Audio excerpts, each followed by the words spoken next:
ನಮಸ್ತೆ ಆತ್ಮೀಯರೇ. ಹೆಗ್ಡಳ್ಳಿ ತೋಟದಲ್ಲಿ ನಾನು ನಿಮಗೆ ಒಂದು 4 ತಿಂಗಳ ಹಿಂದೆ ಕೇವಲ ಇದೊಂದು ಮರ ಇತ್ತು, ಇಲ್ಲಿ ಹೊಂಗೆ ಮರ.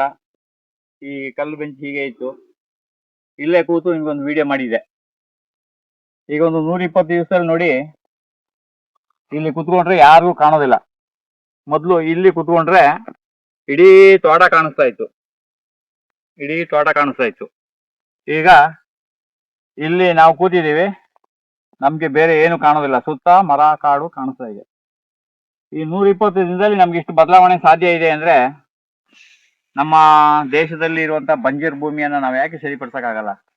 ಅದು ಏನು, ಯಾವುದೇ ಕೀಟನಾಶಕ, ಕಳೆನಾಶಕ, ರಸಗೊಬ್ಬರ ಇಲ್ಲದೆ, ಯಾವುದೇ ಒಂದು ಆರ್ಗಾನಿಕ್ ಟಾನಿಕ್ಕು, ಸಿರಪ್ಪು ಅದು ಯಾವುದೂ ಇಲ್ಲದೇನೆ 120 ದಿನದಲ್ಲಿ ನೋಡಿ, ಇಲ್ಲಿ ಒಂದು ದೊಡ್ಡ ಒಂದು ಅರಣ್ಯವೇ ಕ್ರಿಯೇಟ್ ಆಗಿದೆ.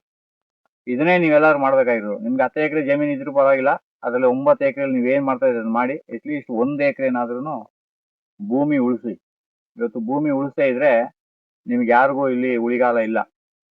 ಧರ್ಮ, ರಾಜಕೀಯ, ಜಾತಿ, ದೇವರು ಅಂತ ಹೇಳ್ಕೊಂಡು ನೀವೆಲ್ಲ ಏನ್ ಮಾಡ್ತಾ ಇದೀರಿ ಅಂದ್ರೆ ಟೈಮ್ ಪಾಸ್ ಮಾಡ್ತಾ ಇದೀರಿ. ಅದ್ರ ಬದಲು ಪ್ರಕೃತಿ, ಪರಿಸರ, ಉಸಿರು, ಆಮ್ಲಜನಕ, ನಾವೆಲ್ಲರೂ ಒಂದೇ, ನಾವೆಲ್ಲರೂ ಮನುಷ್ಯರು ಅನ್ನೋ ಲೆಕ್ಕಕ್ಕಾದ್ರೂ ಬನ್ನಿ. ಬಾಕಿ ಇರೋದೆಲ್ಲ ಆಮೇಲೆ ಬಿಡಿ. ನಾವೆಲ್ಲರೂ ಮನುಷ್ಯರು, ನಮ್ಗೆಲ್ಲರಿಗೂ ಇರೋದು ಒಂದು ಭೂಮಿ. ಆ ಒಂದು ಭೂಮಿಯನ್ನು ಉಳಿಸ್ಕೋಬೇಕು. ನಾವಿಲ್ಲಿ ಯಾರು ಪರ್ಮನೆಂಟ್ ಅಲ್ಲ, ನಾವೆಲ್ಲರೂ ಇಲ್ಲಿ ಅತಿಥಿಗಳು, ಬಂದು ಹೋಗೋರು. ಈಗ ನಾವು ಯಾವುದೇ ಒಂದು ದೂರದ ಊರಿಗೆ ಹೋದ್ರೆ ಅಲ್ಲಿ ಒಂದು ಲಾಡ್ಜ್ ಅಲ್ಲಿ ರೂಮ್ ಮಾಡಿದ್ರೆ, ಅದು ಇದ್ದಷ್ಟು ದಿನ ಬಳಸ್ಕೊಂಡು ಬರುವಾಗ ಅಲ್ಲಿರೋ ಸಾಮಾನುಗಳನ್ನ ಸೇಫ್ಟಿ ಮಾಡಿ ಅವ್ರಿಗೆ ಚಾವಿ ಕೊಟ್ಬಿಟ್ಟು ಬರ್ತೀವಿ. ಕೊಡುವಾಗ ಹೇಗಿತ್ತೋ ಬಿಡುವಾಗ್ಲೂ ಹಾಗೆ ಇರಬೇಕು. ಅದು ಎಲ್ಲ ಲಾಡ್ಜ್ಗಳಲ್ಲಿ, ರೂಮ್ಗಳಲ್ಲಿ ನಿಯಮ. ನಿಮಗೆ ಕೊಡುವಾಗ ಹೇಗಿತ್ತೋ ಬಿಡುವಾಗ್ಲೂ ಹಾಗಿರ್ಬೇಕು. ಹಾಗೆ ನಾವು ಈ ಭೂಮಿಗೆ ಬಂದಿದ್ದೀವಿ. ಬರುವಾಗ ಈ ಭೂಮಿಯಲ್ಲಿ ಸಮೃದ್ಧಿಯಾದ ಆಮ್ಲಜನಕ, ಮರ, ಕಾಡು, ಪರಿಸರ, ಪ್ರಕೃತಿ ಇತ್ತು. ನಾವು ಹೋಗುವಾಗ್ಲೂ ಅದನ್ನ ಹಾಗೇ ಉಳಿಸಿ ಬಳಸ್ಬೋದು. ಅದನ್ನ ಉಳಿಸಿ ಹೋಗ್ಬೇಕು. ನೀವು ಅದನ್ನ ನಾಶ ಮಾಡಿ ಹೋಗೋದಲ್ಲ. ಈಗ ಆಗ್ತಾ ಇರೋದೆಲ್ಲ ವಿಜ್ಞಾನ, ತಂತ್ರಜ್ಞಾನ, ಮತ್ತೆ ಆಮೇಲೆ ಅಭಿವೃದ್ಧಿ ಹೆಸರಿನಲ್ಲಿ ಆಗ್ತಾ ಇರೋದೆಲ್ಲ ಬರೀ ನಾಶ. ಅದರಿಂದ ದಯಮಾಡಿ ಹೇಳ್ತೀನಿ ನಾನು, ನೀವೆಲ್ಲರೂ 1 ಎಕರೆ 2 ಎಕರೆನ ಈ ರೀತಿ ಕ್ರಿಯೇಟ್ ಮಾಡ್ಕೊಳ್ಳಿ. ನೋಡಿ, ಹೊಂಗೆ ಮರದ ಕೆಳಗೆ ಕೂತಿದ್ದೀವಿ.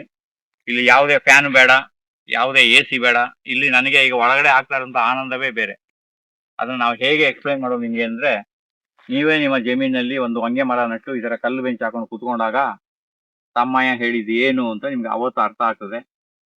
ಸಾಧ್ಯವಾದಷ್ಟು ಹೊಂಗೆ ಮರಗಳನ್ನ, ಬೇರದ ಮರಗಳು, ಹಳ್ಳಿ ಮರ, ಔದಂಬರ ಮರ, ಹತ್ತಿ ಮರ ಔದಂಬರ ಅಂದ್ರೆ ಎರಡು ಒಂದೇನೆ. ಮಾತಾಡುವ ಸ್ಪೀಡಲ್ಲಿ ನಾನು ರಿಪೀಟ್ ಆಗ್ಬಿಡುತ್ತೆ, ವ್ಯತ್ಯಾಸನೂ ಆಗುತ್ತೆ. ಇತ್ತೀಚಿನ ದಿನಗಳಲ್ಲಿ ನೋಡ್ತಾ ಇದ್ದೀನಿ, ನಾನು ಮಾತಾಡುವಾಗ ಕೆಲವೊಮ್ಮೆ ಡಬಲ್ ರಿಪೀಟ್ ಆಗ್ತಾ ಇದೆ. ಅದು ಕೆಲವು ಕಾರಣಾಂತರದಿಂದ ಆಗ್ತಾ ಇದೆ.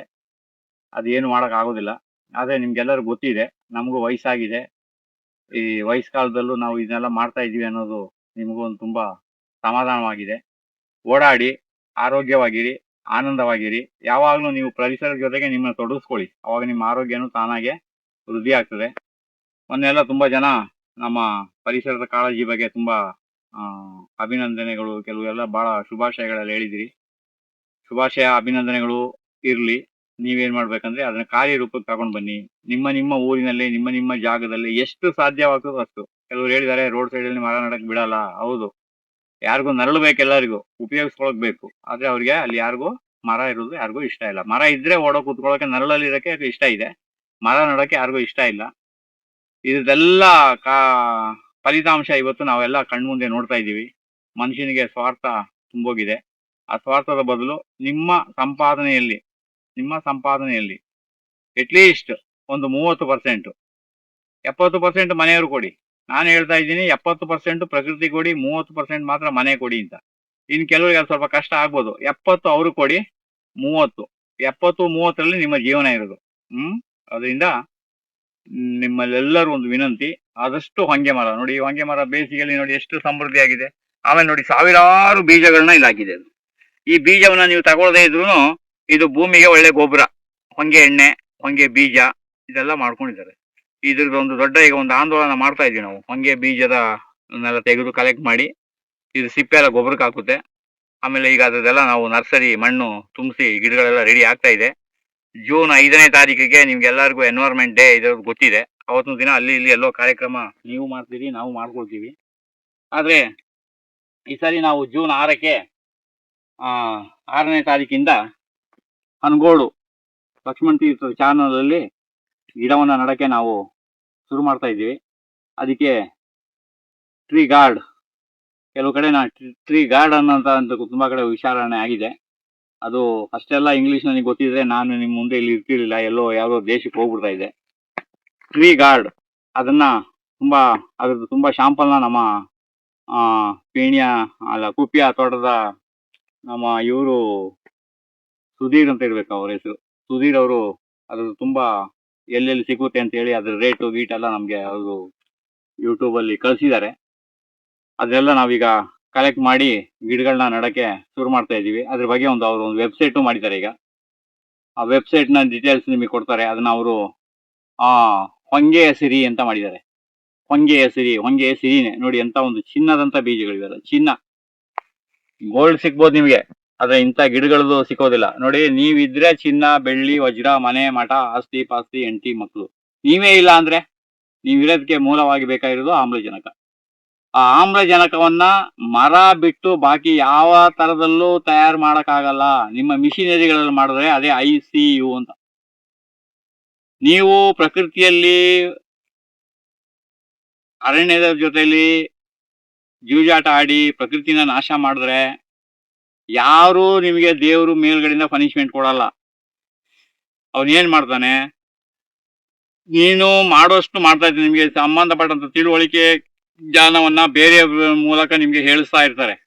ಅದನ್ನ ನೀವು ಕಿವಿಗೊಡದೇನೆ ನಿಮ್ಮ ರಾಜಕೀಯ ಮತದಲ್ಲಿ, ಹಣದ ಮೋಹದಲ್ಲಿ ಅಥವಾ ಸಂಸಾರದ ಮೋಹದಲ್ಲಿ ಬೇರೆ ಬೇರೆ ತರದಲ್ಲಿ ನೀವೆಲ್ಲ ಮೇಲ್ ಬಂದು ಯಾರ ಮಾತನ್ನು ಕಿವಿ ಕೇಳದೇ ಇದ್ರೆ ದೇವ್ರು ನಿಮ್ಗೆ ಒಂದೇ ಒಂದು ಮಾತು ಹೇಳ್ತಾನೆ, ನೀನು ಪ್ರಕೃತಿ ಪರಿಸರವನ್ನ ನಾಶ ಮಾಡ್ತಾ ಇದ್ರೆ ನಿನ್ಗೆ ಅನೇಕ ತಿಳುವಳಿಕೆಯನ್ನು ಕೊಡ್ತಾನೆ ಮಾನವನಿಗೆ.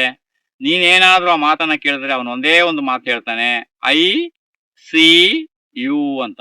ಅದೇ ICU ನಲ್ಲಿ ಮಲಗಿ ದಿನಕ್ಕೆ 21ರಿಂದ 30 ಸಾವಿರ, ಕೆಲವು ಕಡೆ 1 ಲಕ್ಷ ಕೊಟ್ಟು ಉಸಿರಾಡುವಂತ ಸ್ಥಿತಿ ಬಂದು ನಿಮ್ ಸಂಪತ್ತೆಲ್ಲ ಆ ರೀತಿ ನಾಶ ಆಗೋ ಬದಲು ನೀವು ಚೆನ್ನಾಗಿರುವಾಗ್ಲೇನೆ, ಬದುಕಿರುವಾಗ್ಲೇನೆ ನಿಮ್ಮ ಮನೆಯಲ್ಲಿ ಮಕ್ಕಳಿಗೆ ಹೇಳಿ ಮರ ಗಿಡ ನೆಡ್ಲಿಕ್ಕೆ ಹೇಳಿ. ಪ್ರತಿಯೊಬ್ರು ತಮ್ಮ ಒಂದು ಬರ್ತ್ಡೇಗೆ 10 ಗಿಡ ನೆಡಿ.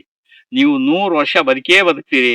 ಆ 100 ವರ್ಷಕ್ಕೆ ಅಟ್ಲೀಸ್ಟ್ 1,000 ಗಿಡ ಆದ್ರೂ ನೀವು ನಟ್ಟು ಹೋಗ್ತೀರಿ.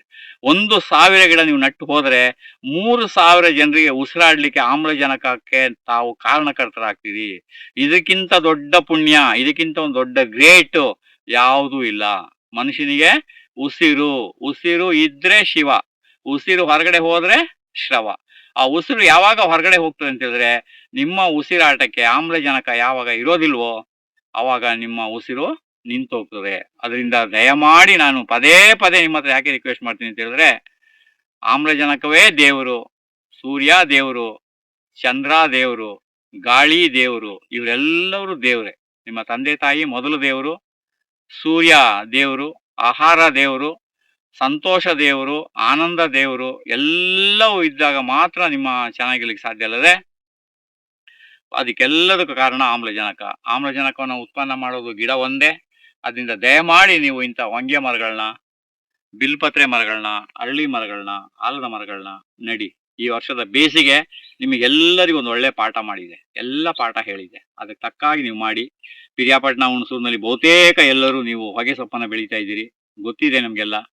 ಸದ್ಯವಾದಷ್ಟು ಆ ಬದುಗಳ ಮೇಲೆ ಮಾವಿನ ಮರ, ನೇರಳೆ ಮರ, ಹಲಸಿನ ಮರ, ಹೊಂಗೆ ಮರ, ತೆಂಗಿನ ಮರ, ಇಂಥ ಮರಗಳ ನಡಿ. ಮಧ್ಯದಲ್ಲಿ ನೀವು ಹೊಗೆ ಸೊಪ್ಪು ಬೆಳೀರಿ. ಇನ್ನು ಕೆಲವರು ಪುಣ್ಯಾತ್ಮರು ಅದನ್ನ ನಟ್ರೆ ನರಳಾಗೋದಿಲ್ಲ, ನರಳಲ್ಲಿ ಬೆಳೆ ಬೆಳೋದಿಲ್ಲ ಅಂದ್ಬಿಟ್ಟು ಆ ಮರ ಗಿಡಗಳನ್ನು ಕತ್ತರಿಸಿ ಹೊಗೆ ಗಿಡ ಹಾಕಿ ಅದನ್ನ ಸುಡಕ್ಕೆ ಪುನಃ ಸೌದೆಯನ್ನ ತಂದು, ಇದು ಏನಾಗ್ತಾ ಇದೆ ಅಂತ ಹೇಳಿದ್ರೆ, ಪ್ರಕೃತಿಯ ಮೇಲೆ ವಿಪರೀತ ದೌರ್ಜನ್ಯ ಆದಾಗ ಅದು ಒಂದು ದಿನ ತನ್ನನ್ನ ತಾನು ರಕ್ಷಣೆ ಮಾಡ್ಕೊಳ್ಳೋಕೆ ಕರೋನಾದಂತ ಸಮಸ್ಯೆಗಳು, ಬೇರೆ ಬೇರೆ ಸಮಸ್ಯೆಗಳು ಬರ್ತವೆ. ಅದಕ್ಕೆ ಮೊದಲೇ ನೀವೆಲ್ಲರೂ ಎಚ್ಚೆತ್ಕೊಳ್ಳೋದು ಒಳ್ಳೇದು. ನೋಡಿ, ನಾವು ಇವತ್ತು ಹೆಗ್ಡಳ್ಳಿ ತೋಟದಲ್ಲಿ ಕೂತಿದ್ದೀವಿ, ಎಷ್ಟು ಖುಷಿಯಲ್ಲಿದ್ದೀವಿ, ಎಷ್ಟು ಆನಂದದಲ್ಲಿದೆ. ಇಲ್ಲಿ ನೋಡ್ಲಿಕ್ಕೆ ನೋಡಿ, ಎಂತ ಒಂದು ಸುಂದರವಾದ ಒಂದು ಭವ್ಯವಾದ ಒಂದು ಸೀನ್ ನಿಮ್ಗೆ ಸಿಗ್ತಾ ಇದೆ. ಇಂಥದನ್ನ ನೀವೇ ಕ್ರಿಯೇಟ್ ಮಾಡ್ಕೋಬೇಕು, ಬೇರೆ ಯಾರು ನಿಮಗೆ ಮಾಡ್ಕೊಳಕ್ ಬರೋದಿಲ್ಲ. ಒಳ್ಳೇದಾಗ್ಲಿ, ನಮಸ್ತೆ.